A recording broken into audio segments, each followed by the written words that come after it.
Daniel Hemric, driver of the number 8 Okuma Chevrolet for Richard Childress Racing. Go ahead and open up for questions. If you have one, please raise your hand and we'll get a mic to you. That was fun. We'll go over here to Chris Knight.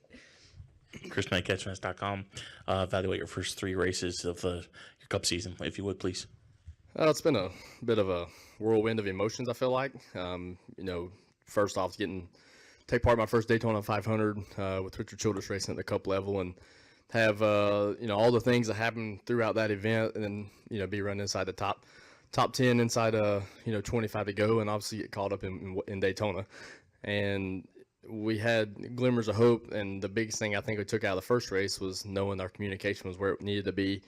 All the things that we had done throughout the off season to prepare as a group and try to get over the hurdles that you face throughout the first 2 to 3 months of a year. I feel like we had already overcome a lot of that stuff before we got to Daytona. So that was a positive, and that showed when we got to Atlanta. We had good speed and good drivability in the car, and by the time the race came to fruition for us, our speed was good, and we were able to drive through the field and have another solid shot at a solid finish. And we had a right front tire come apart that took us out of that. So, but the one thing that particular race did for us was gave us a confidence as a group that if they were able to give me something close to what I wanted and what I needed, that we could perform at a high level. And it's a way better anytime you're with a new group to have that earlier than later in the year, because it gives all of us confidence that those days when you unload and you're not where you want to be, that you're working towards a common goal of everybody being able to execute. And if you get to that point, then you'll be able to have success. And going to Vegas, we just missed it as a company. Speed wise,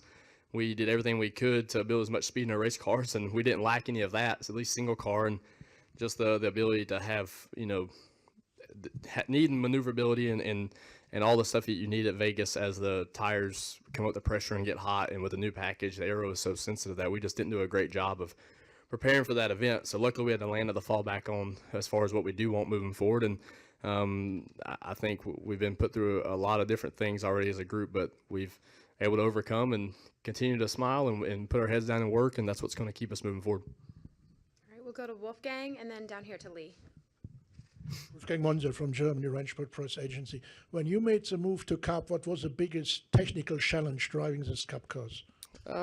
Honestly, I don't think the challenge of the driving has been the biggest challenge. I think it's been processing all the people and data and outlets you have for resources. That's the biggest thing from any level I've ever been a part of to the Cup level.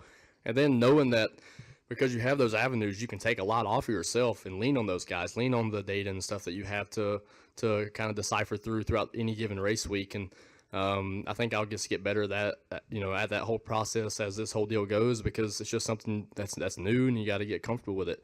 The challenge of the cars themselves, everybody's gouging and trying to do the best they can with what they got. But it's all the little details that make or break you, and hopefully we're honing in on what we need. Go to Lee. SpencerRacingBoys.com. Does it seem like the cars have, when you go back and forth from Xfinity to Cup, does it feel like the cars slowed down on the Xfinity side or with the new speed and the new package? Is that kind of a benefit to you because you're kind of starting, I guess, picking up where you left off with Xfinity? Yeah, I feel like the corner entry speed, is pretty relative, from the Cup Series to the Xfinity Series, currently.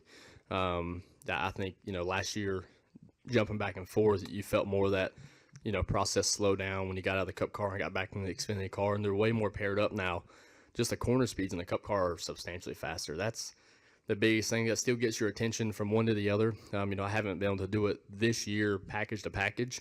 Hopefully I get a chance to later in the year at some point. But I think just because the corner speeds are so high, it's so much more demanding on the drivers and the teams, because we're asking the car to do more and we're asking the drivers to do more mid-corner. And because of that, it's putting that much more pressure on these race teams to have the race cars that we need to be able to go do what we want to do with them. I'm having to lean on Luke a good bit, but he's also, I think, been open to things that I feel like have really targeted a balance that I need or I've needed in the past. We felt like Atlanta, we both went off a lot of our past experiences and things that we knew would translate into a good race car and race trim. And by doing that, we had a very good race in our eyes going for that early in the year. And just didn't work out. But I think, we're still building that trust, but I think he knows, he had my back after we had the issues at Atlanta, and I had his back after I felt like we didn't do a great job at Vegas. So those are the things that you're going to have as a new group together, but we both are working toward the same goal, and I think that's important. Are there any final questions? Jim? JimHunterMotorsport.com. It seems, though, would you agree that the organization as a whole seems to have speed compared to a lot of others, and it seems more about translating that speed into a good result on Sunday? Yeah, our speed is unbelievable. I was talking to a couple of guys in the garage, for about last week. I mean, it's not that nobody wants their cars to be as fast as ours. Like, we've done an incredible job with the package of figuring out what it needs by itself to make that raw speed, which is something that as a company we haven't been able to do in the past. And we may have been too far on our own island, where you may have never been able to achieve the balance to make it race. And I think we're trying to do the things we can to backpedal. But the good thing is we have that little bit of buffer that we can feel like we can confidently give up and still put some more drivability in these race cars, but know that we know how to make them go fast. It's more frustrating when your car drives great and you have no speed. So we've been on both sides of it, or I have at certain points in my career. So that part of it, I feel fortunate to have. The guys at ECR and Chevrolet and everyone back home are doing the things that we need to get to that point. We just got to figure out for a balance what we got to have to race better. And, Austin and myself both are working as hard as we can, from simulator stuff to hand in hand with the guides each and every day on our builds, trying to make sure we're targeting the right things, because this early in the year, if you get behind, it's going to be hard to get caught up. So we think we're on the front side of the speed. We just got to get a little bit more on the other side of the drivability.